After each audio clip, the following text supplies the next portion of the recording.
everyone. We are so excited to have the one and only Dawn Dickson. I mean, you're like a legend and you're so young. I love this. First of all, Dawn has started 4 successful startups. She's raised over $2 million in crowdfunding from hundreds and hundreds of people. You know, what was your background? First of all, thank you for having me, and I love your energy. It's contagious, so I know this is going to be a great time together today.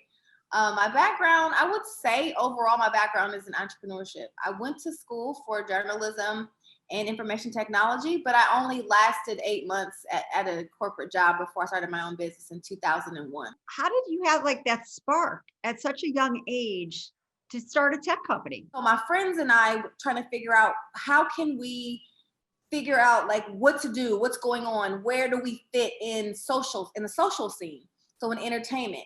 And so I decided to create a website that really aggregated all of the information on events, concerts, comedy events, restaurants, bars, nightclubs, anything that was going on in the city, because at this time, the only way to know what was going on was either someone tell you or you get a paper flyer.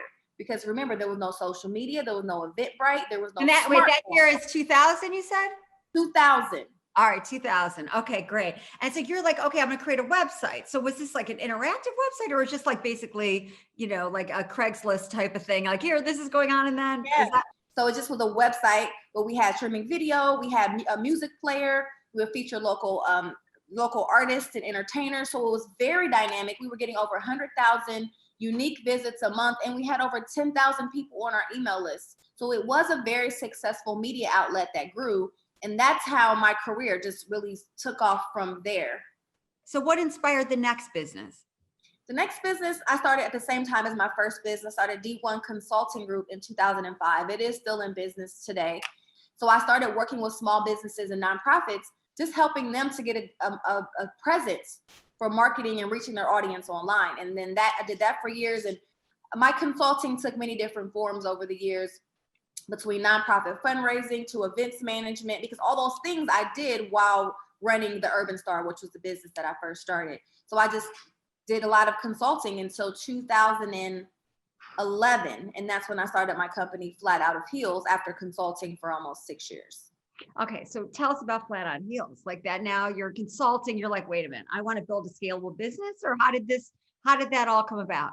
All of my companies that I've started actually get started from just like a pain point or a need that I experienced. So the same way D1 Consulting got started because people kept asking me to help them with their marketing and online, and I couldn't, it was a conflict of interest to do it from Urban Star. Same thing happened with Flat Out. I started doing events, and in 2009 and 10 and 11, I was doing a lot of events. That kind of was how my consulting company had just pivoted to more events.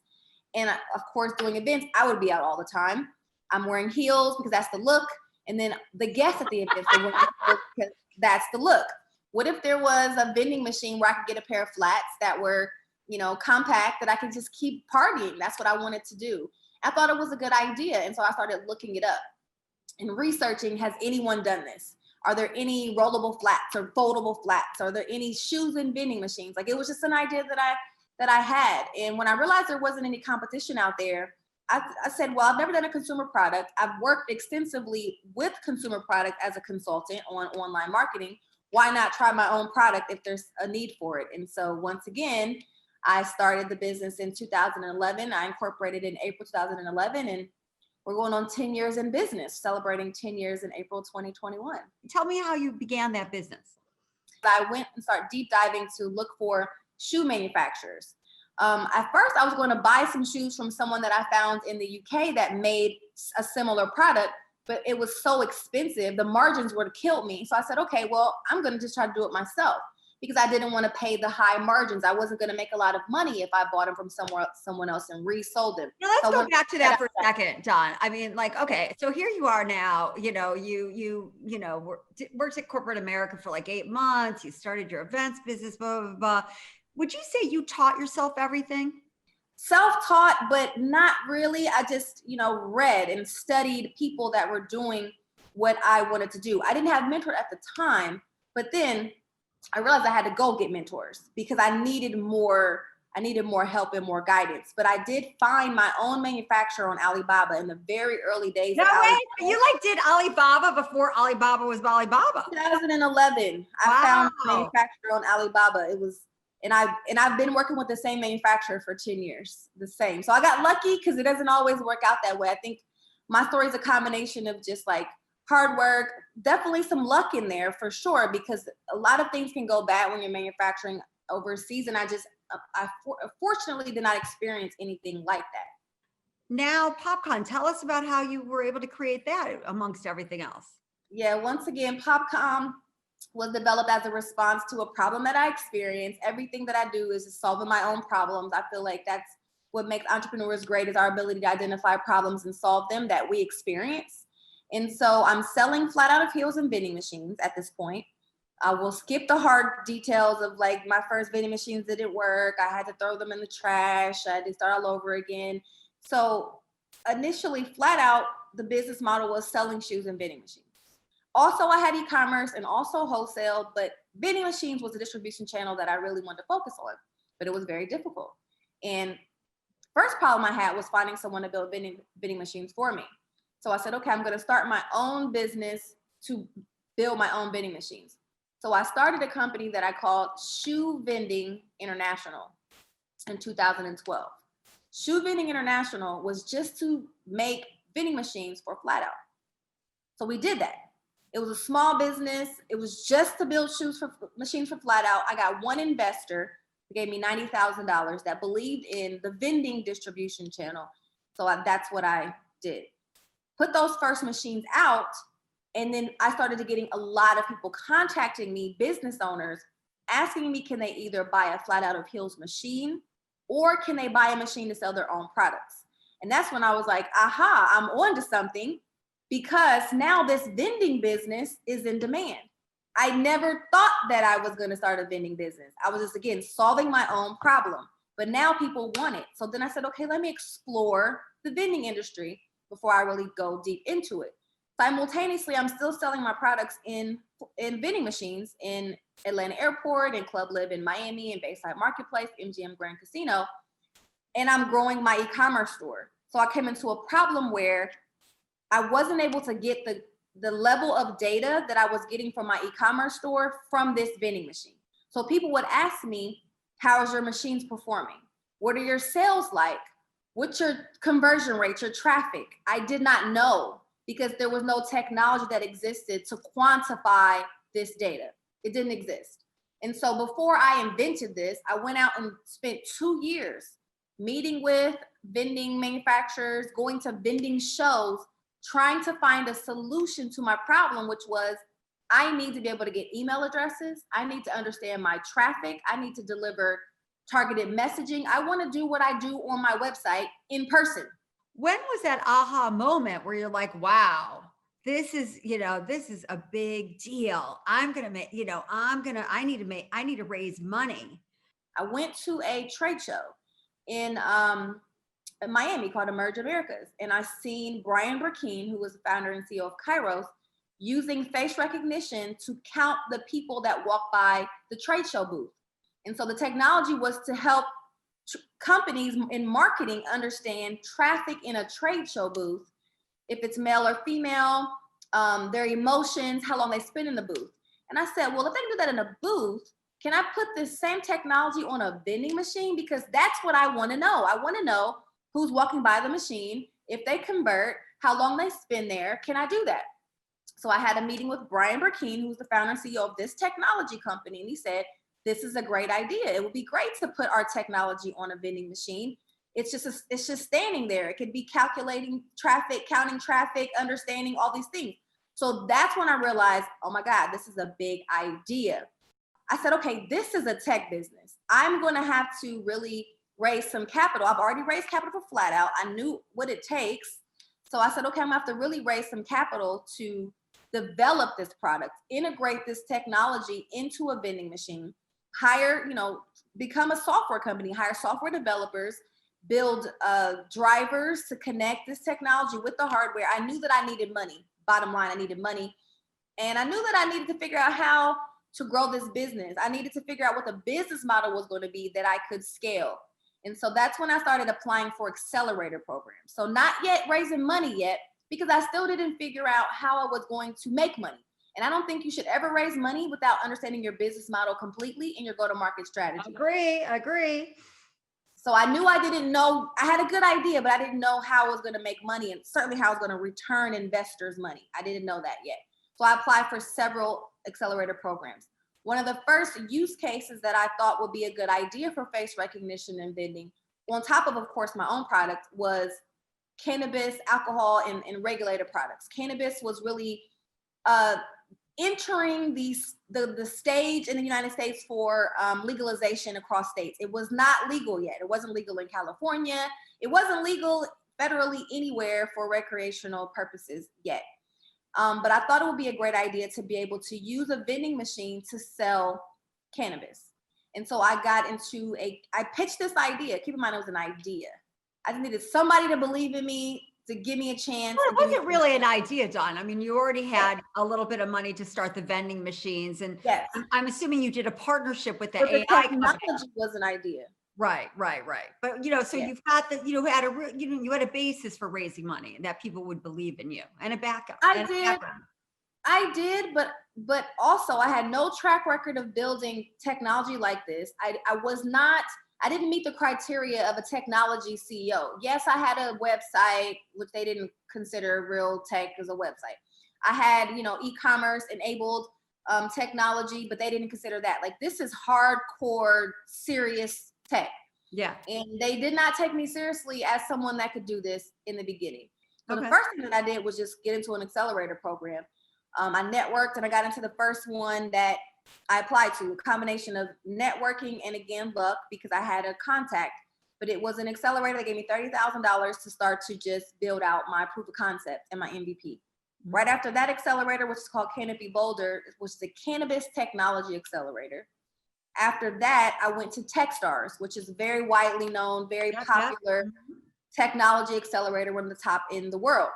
And so in that program is when I really understood my business, got to figure out like what I was building actually, like what is my technology stack? That means what am I building? Then during Techstars, that's when I started to talk to investors. So Techstars paired me with mentors, so did Canopy Boulder. So I have mentors now from both of these programs. I also would do things like pitch competitions. I did Rise of the Rest, the Steve Case competition. I did a couple of other programs just to get mentors and get feedback on the business model. So at that point, I take all the people that I've been meeting and then I start raising money, but I only ask people to invest in my business that have a background in either software, which I'm building, retail, which I'm building software for retail, and then also people that have a focus on just early stage tech startups and that have companies in a portfolio that are similar to what I'm building. So I only pitched about 35 investors for my first round, and then I closed 7 of those. I felt like if I do my research and figure out who's investing in the space, I'll get less no's because I'm giving them exactly what they're already interested in and they know about.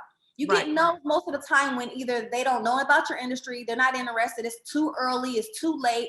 Do your research to figure out if the time is right and if they're investing in what you're investing in. All right, so Dawn, when did the crowdfunding come in? So after I raised my first round, $1 million round, seed, friends and family. And so that was that $1 million round was from the 7 people? So $1 million round was from, there's 7 institutional investors, and then there's multiple accredited angel investors, and there's accelerators. So that first group was from angels, accelerators, and VC. And so after that round, that closed in 2018, the first part of 2018, it was time to go to market. And we had a very solid plan. We had customers, we had early adopters, we were getting, deposits, we were ready to go, but we had to get a manufacturing partner. And so this is when my first disaster happened, when, we raised this money, we got just enough money to go to market, and we spent all of our money developing the software, getting it market ready, and building this hardware. And then the product was stolen by the manufacturer we hired. They basically held it hostage. So at this point, I had no money. We ran out of runway. We had no product, but we had customers who paid and were waiting for the product to be delivered. So what happened? Like, how did you legally get out of that? Or how did you ever like, what was that situation? The situation was that long story short, we have a contract for how much it costs to build the product. They built the product. We met every week for status updates. We were in constant communication. They built the product. When it was time to deliver the product, the final invoice was about 7 times more than we agreed or expected. They did not give me any indicator that it was going over budget. They didn't give me any indicator that it was more, and I didn't have the money. We were a startup. We raised just enough money to build what we had to build. We did not have it. So Dawn, like thinking back on that, are you like, wow, I should have really had a CTO that like said, you did have a CTO. We did have a CTO. CTO is software technology. This is hardware. And so the looking back is like, I should have had a hardware expert on my team at the time. I should have had someone to manage a relationship between the hardware manufacturer so they could vet and have checks and balances instead of trusting everything they told us as an outside independent contractor. Definitely have someone with your best interests in mind, checks and balances. So you asked me legally how I got out of it. I couldn't afford to litigate. I didn't have any money. Attorneys were telling me they needed $15,000 retainer just to get started. We didn't have any money. So we had to walk away from the product, and they never gave it to us to this day. 2 years later, almost 3, they still have that product, but we just rebuilt it, started all over again from scratch. You asked how crowdfunding came in. That is the point where crowdfunding came in. When the product got stolen, I went to my investors and said, we are not going to be able to deliver to Procter & Gamble the product they paid for. We need another $50,000 to either pay these people or have someone else build it. And our investors said, no, we're not following on. We gave you a shot. That was it. One shot. No more money for you.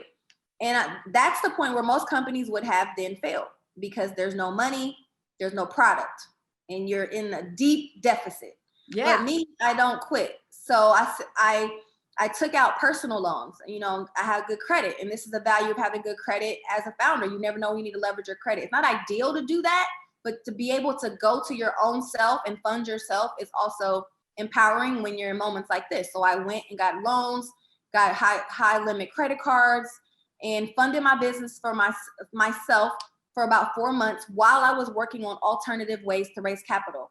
The way that stood out the most was crowdfunding. Crowdfunding, the Jobs Act was fairly new. This is 2018. The laws just really kicked in 2015, 16. So not many companies had raised money this way as far as equity crowdfunding. But I felt like I had no other option because I was out of money and I didn't have any investors to give me money. But I did have a community of people that supported me since back my first business, 2001. Remember, I had 10,000 subscribers back then. And then I have Flat Out when I have thousands and thousands of customers there. So I have an audience and I have a community. Right. And I have supporters. So I said, okay, I'm going to leverage them to raise money. And that's how the crowdfunding came about, actually as a last ditch effort to save my business. And luckily, again, luck and preparation came together. And we were able to, right when I ran out of all of my personal capital that I had borrowed and maxed out all my credit cards, we got approved December 2018 to raise capital for crowdfunding.